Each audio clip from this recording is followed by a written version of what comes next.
കൂടുതൽ ഈ കേസ് മാത്രം പ്രതിയെ പിടിക്കാതിരിക്കുന്നു കണ്ടില്ലേ? എന്തോ തോന്നുന്നത്? എനിക്ക് തോന്നുന്ന പോലീസുകാരുടെയോ ഗവൺമെന്റിന്റെയോ കഴിവുറം. അവന് സ്വാധീനമുണ്ട്, അവൻ ആളുണ്ട്.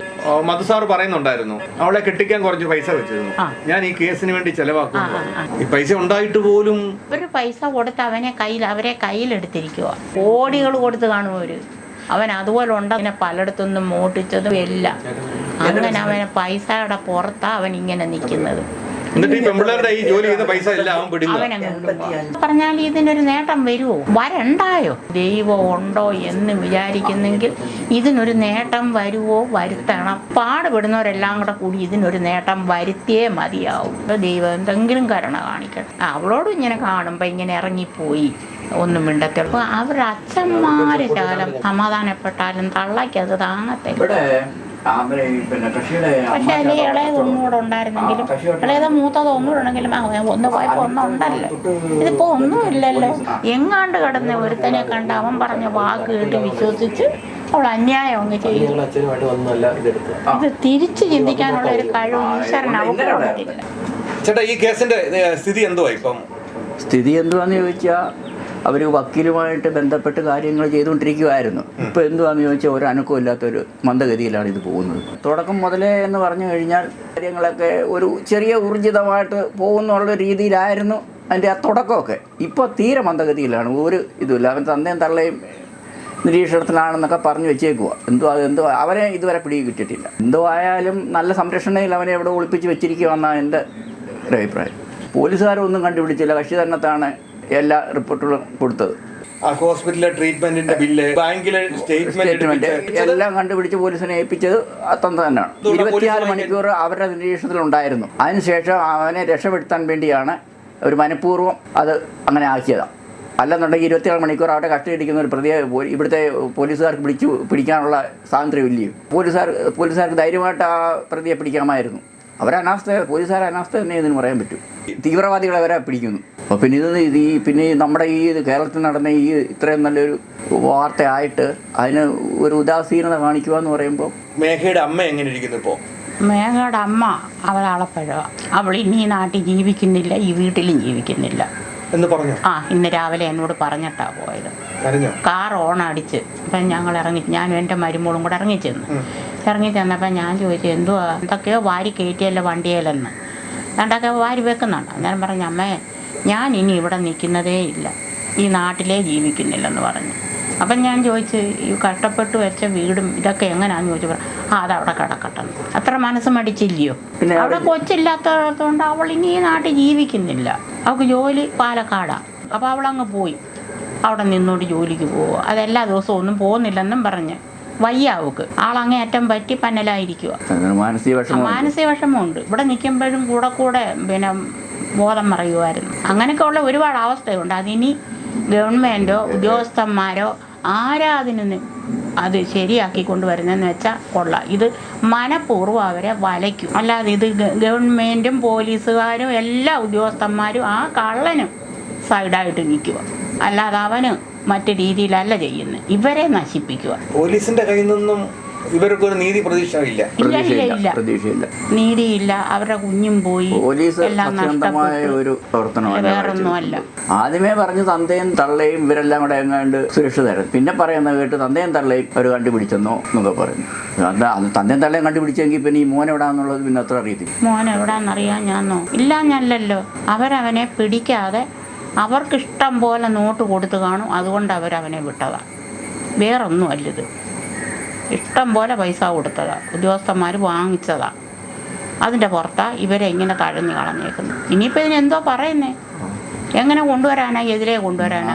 പക്ഷേ ഗവൺമെൻറ് നിയമിച്ചാൽ കൊണ്ടുവരാം, പിടിക്കാം. അവർ നിയമിക്കത്തുമില്ല, പിടിക്കത്തുമില്ല. ഇങ്ങനെയാണെങ്കിൽ ഇനി ലോകത്തുള്ള പെൺപിള്ളേരൊക്കെ ഓരോ വഴിക്ക് ജോലിക്ക് പോയാൽ ഇതുപോലെ ഓരോരുത്തന്മാർ പ്രേമിച്ച് അവരുടെ എല്ലാം തട്ടിയെടുത്തിട്ട് ലാസ്റ്റ് ഇതുപോലെ നടക്കും. ഇതൊന്നല്ല, നിങ്ങൾക്കും പെൺപിള്ളേരുണ്ട്, എനിക്കും പെൺപിള്ളേരുണ്ട്. നമുക്ക് വെളിയിലോട്ട് വിശ്വസിച്ച് പെൺപിള്ളേരെ വിടാൻ പറ്റത്തില്ല. പഠിക്കണം, പഠിപ്പിക്കണം, കഷ്ടപ്പെട്ട് പഠിപ്പിക്കും, എല്ലാം ചെയ്യും. പക്ഷെ ലാസ്റ്റിൽ ഇതാ വിധി. എങ്ങനെ വിടും? എല്ലാം നിങ്ങൾ നേരിട്ട് കണ്ടോണ്ടിരിക്കുക. തൊട്ട അയലോക്കാണ്, ഓപ്പോസിറ്റ് ആണ്. അവരുടെ കണ്ണുനീരെല്ലാം നിങ്ങളാ കാണുന്നത്. കാണുന്ന ഞങ്ങളാ. കണ്ടാൽ എന്ത് ചെയ്യും? ഒരു സന്തതി ഉള്ളവർക്ക് അത് നഷ്ടപ്പെടുമ്പോഴല്ലേ അതിന്റെ വേദന അറിയും. അവളതാ ചോദിക്കുന്നത്, ഇനി ഞാൻ എന്തിനാ ഈ നാട്ടിൽ ഈ വീട്ടിലും ജീവിക്കുന്നതെന്ന്. വേറെ ഒന്നുകൂടെ ഉണ്ടായിരുന്നെങ്കിൽ പറയായിരുന്നു, ഒരെണ്ണം കൂടെ ഉണ്ടെന്ന്. ഇതതും ഇല്ല. പിന്നെ ഇനിയിപ്പോൾ എന്തോ പറയാനാ? അതുകൊണ്ട് ഇതിനകത്ത് ഇടപെട്ടവർ എന്തെങ്കിലും ശക്തമായിട്ട് ഇതിനൊരു തീരുമാനം എടുത്തില്ലെങ്കിൽ എല്ലാവരും വന്ന് കണ്ടിട്ട് പോയതാ. എല്ലാവരും ചോദിച്ചറിഞ്ഞ എന്തൊരു ജനക്കൂട്ടമായിരുന്നു. അവൻ എല്ലാവരോടും നല്ല രീതിയിൽ നിന്ന് കാര്യം പറഞ്ഞെങ്കിലും അവൻ അവളെ കാട്ടി അങ്ങേറ്റമായി. എന്ന ധൈര്യത്തിന് അങ്ങ് പറഞ്ഞതാ. അവൻ ഒട്ടും ജീവിക്കണമെന്നില്ല. നമ്മൾ കാണുന്നവരെന്തോ ചെയ്യാനാ? ഈ പെൺകുട്ടി ചെയ്തതും ശരിയാണോ? അല്ല, അത് ശരിയല്ല. അതും പറഞ്ഞേ പറ്റും, അത് ശരിയല്ല. ഇന്നത്തെ കാലത്ത് എന്തെല്ലാം വഴികളുണ്ട്. അതായത് അങ്ങനെ പറഞ്ഞാൽ അതങ്ങനല്ല. അവൾ അവനെ ആത്മാർത്ഥമായിട്ട് സ്നേഹിച്ചു. അതാ ചിന്തിക്കണ്ടേ. അവൾ സ്നേഹിച്ചു, പക്ഷെ അവനെല്ലാം കയ്യിലായി കഴിഞ്ഞപ്പം അവളെ വേണ്ട. നല്ല കൊച്ച, പഴച്ച കൊച്ചൊന്നും അല്ലായിരുന്നു. ഇതെങ്ങനെ പറ്റിയെന്നാ ഞങ്ങൾ ആലോചിക്കുന്നത്. വിവാഹം കഴിക്കാൻ തീരുമാനിച്ച് മുന്നോട്ട് പോയതാണ്. അല്ലാതെ പോയതല്ല. ഒരിക്കലും പ്രതീക്ഷിച്ചു. അവള് ചതുവ് ഓർത്തതേ. നല്ല ജോലിയുള്ള അല്ലാതെ ഒക്കെ ചെറുക്കന്മാരുണ്ടായിരുന്നു. ഒറ്റ മനുഷ്യരുടെ മുഖത്ത് അവള് നോക്കത്തില്ല. കേറും കഥ അടയ്ക്കും. പിന്നെ ആരെയും ഞങ്ങൾ ഇതുപോലുള്ള ആരെങ്കിലും ചെന്നൊന്ന് വിളിക്കുകയോ പറയുകയോ ചെയ്താൽ കഥ തുറക്കും. പിന്നെ പോകുമ്പോൾ അല്ലെ നമ്മളിവിടെ നിന്നാൽ നമ്മളെങ്ങനെ കൈ എടുത്തൊന്ന് ടാറ്റ കാണിക്കും. ഇത്രയേ ഉള്ളൂ. അത് പിന്നെ അങ്ങനെ സംഭവിച്ചെന്ന് എപ്പോഴും ദൈവത്തോട് ചോദിക്കും. ദൈവമേ, അത്ര വിശ്വസിച്ചിട്ടല്ലേ? അവനെ അത്രമാത്രം വിശ്വസിച്ചതുകൊണ്ടാണ് പറ്റിപ്പോയി. ഞാനതാ പറഞ്ഞേ, ഇത്രയും ഉദ്യോഗസ്ഥന്മാർ വിചാരിച്ചിട്ട് ഇവനെ പിടിക്കാൻ വയ്യെങ്കിൽ ഏതെങ്കിലും തരത്തിൽ അവന് എവിടെങ്കിലും കൊണ്ടിട്ട് ദൈവം കണ്ണി കാണിച്ചെങ്കിൽ അവനെ അന്നേരം ഞെക്കി കൊല്ലാമായിരുന്നു. അത്രയ്ക്ക് ചതു. പിന്നെ നിങ്ങളായാലും എല്ലാവരും ആണുങ്ങളാ. ഇതുപോലൊരു ചതു ലോകത്തൊരു പെണ്ണിനോട് കാണിക്കരുത് കേട്ടോ. ഇത് ചെയ്യരുത്. ചതുവിന്റെ അങ്ങേ അറ്റത്തെ ചതുവ. അത്രയും ആൾക്കാർ വിചാരിച്ചിട്ട് എന്തുകൊണ്ട് അവനെ പിടിക്കത്തില്ല?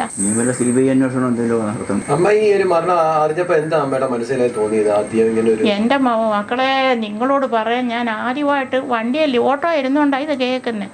ഇത് കേട്ടോണ്ട് ഞാൻ ചോദിച്ചു, മധുവിൻ്റെ മോളോ മേഘയോ എന്ന് ചോദിച്ചു. ഇങ്ങനൊന്നും ഞെട്ടിയതായിട്ട് എനിക്കറിയാം. ഞാൻ ആ വര വന്ന് എൻ്റെ മോനോട് ചോദിച്ചു. ഞാൻ ഒരു മാസം ഈ കട്ടിലെ കിടന്നു ഞാൻ പനി. ഇപ്പോഴും എനിക്കത് ഓർക്കുമ്പോൾ വേണോ. കാരണം ഇതിൻ്റെ തള്ളയും തന്തയൊക്കെ ഇല്ലാതെ ഇവള് വരും. ഇവള് വരുന്ന ഉടനെ ഇതുപോലെ ഈ കുഞ്ഞ് തന്നെ അല്ല ഉള്ളൂ. അന്നേരം ഞങ്ങൾ അങ്ങോട്ടും ഇങ്ങോട്ടും ഒന്ന് പോവുക, എന്തെങ്കിലുമൊക്കെ ഒരു ഇത് അതിനോട് കാണിക്കും. ഇതിന് നല്ല സ്നേഹമാണ്. ഞങ്ങൾക്കും അതുപോലെ വിശ്വാസവും. ആ ഒരു ഇത് എപ്പോഴും മനസ്സിൽ നിന്നത് പോകത്തില്ല.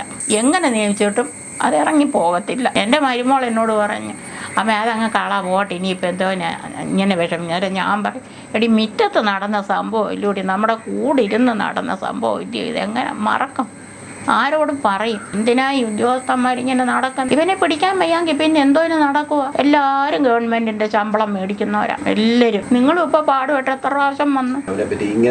എൻ്റെ പൊന്നുമക്കളെ, എന്നെ അവൻ എത്ര വയ്യാത്തവളാ, ഞാൻ അസുഖക്കാരി. പക്ഷേ എൻ്റെ കയ്യിൽ അവളെ നിങ്ങൾ അവനെ കൊണ്ട് എത്തിച്ചാൽ അപ്പോഴേ ഞാൻ അവനെ കടിച്ച് ഞാൻ കീറും. അതിനുള്ള കഴിവ് എൻ്റെ ഉടയവൻ എനിക്ക് തരും. എനിക്ക് അത്രയ്ക്ക് വൈരാഗ്യം. അതാ ഞാൻ പറയും, നിങ്ങൾ ആരും ഒരു പെണ്ണുങ്ങളെ ചതിക്കല്ലേ എന്ന് പറയുന്നത്. ഇതൊരു അത് വലിയോ അത് ഇവൻ ഇത്രയും അറിയാൻ കാര്യം ഇവന്റെ കാർ എറണാകുളത്ത് വെച്ച് കൊടുത്തു പിടിക്കുമ്പോഴല്ലേ അതിന്റെ കാർ ഇവന്റെ പേരിൽ എടുത്തിരിക്കുന്നത്. അപ്പോൾ അന്നേരം ആ 2 മണിക്ക് രാത്രി 2 മണി 2:30 സമയത്തങ്ങ് കണ്ട മെസ്സേജ് വന്നു. അന്നേരം അവൻ എടുത്ത് നോക്കിയപ്പോൾ തിരുവനന്തപുരത്ത് കൊണ്ടിട്ട കാർ എറണാകുളത്ത് എത്തിയിരിക്കുന്നു. അപ്പോൾ അവൻ പെട്ടെന്ന് അന്നേരം അവൻ്റെ പേരിൽ കാർ എടുത്ത മെസ്സേജ് അവൻ ഉടനെ വരുമല്ലോ. അപ്പോൾ അവൻ വിളിച്ചു, ഉടനെ കൊച്ചിനെ വിളിച്ചു. അന്നേരം പറഞ്ഞു, ഞങ്ങൾ എറണാകുളത്ത് ഞങ്ങൾ 2 പേരും. നിൻ്റെ ആദ്യം അവൻ പറഞ്ഞു കാർ മോഷണം പോയതായിരിക്കും, തിരുവനന്തപുരത്ത് കൊണ്ടിട്ട കാർ എങ്ങനെ എറണാകുളത്ത് പോകുന്നത്? അന്നേരം പറഞ്ഞാൽ അതല്ല, ഞാനും ഇതുവരെ എറണാകുളത്ത് അമ്പലത്തിൽ അങ്ങോട്ട് പോകും. അന്നേരം നിൻ്റെ കൂടെ ആരുണ്ടെന്ന് അപ്പം പറഞ്ഞിങ്ങനെ ഉണ്ടെന്ന്. അങ്ങനെ അവനെ അറിയുന്ന സംഭവം. ഇവർ ഇതിൻ്റെ അഭിപ്രായങ്ങളൊക്കെ പറഞ്ഞപ്പോൾ എന്നാൽ ശരി, ഒരു കാര്യം ചെയ്യും, 2 പേരും പരസ്പരം ഇഷ്ടമാണെന്നുണ്ടെങ്കിൽ അവരെ വീട്ടുകാരെ അറിയിച്ചിട്ട് അവരെ വീട്ടുകാർ ഇങ്ങോട്ട് വന്ന് ബന്ധപ്പെടട്ടെന്നാണ് പറഞ്ഞത്. അങ്ങനെ പറഞ്ഞപ്പോൾ അവനെന്തോ IAS പോകണമെന്ന് പറഞ്ഞു. അത് കഴിഞ്ഞപ്പോൾ അവരുടെ വീട്ടിൽ അച്ഛന് ഏതാണ്ട് ഓപ്പറേഷൻ ഉണ്ട്, ഇപ്പോൾ ഉടനെ കല്യാണം നടത്താൻ പറ്റത്തില്ല. അങ്ങനെ ഓരോ ഒഴിവുതിരിവുകൾ പറഞ്ഞതായിട്ടാണ് അവൻ പറഞ്ഞിരിക്കുന്നത്. അങ്ങനെ വന്നപ്പോഴാണ് ഇവർക്ക് സംശയമായി. പക്ഷെ മക്കളുണ്ടെങ്കിൽ മക്കളെ വളർത്തേണ്ട രീതിയുണ്ട്. ആ രീതി അനുസരിച്ച് മക്കളെ വളർത്തണം. അവനെ കാശിന്റെ അഹങ്കാരത്തിൽ വളർത്തിയത് അവനെ.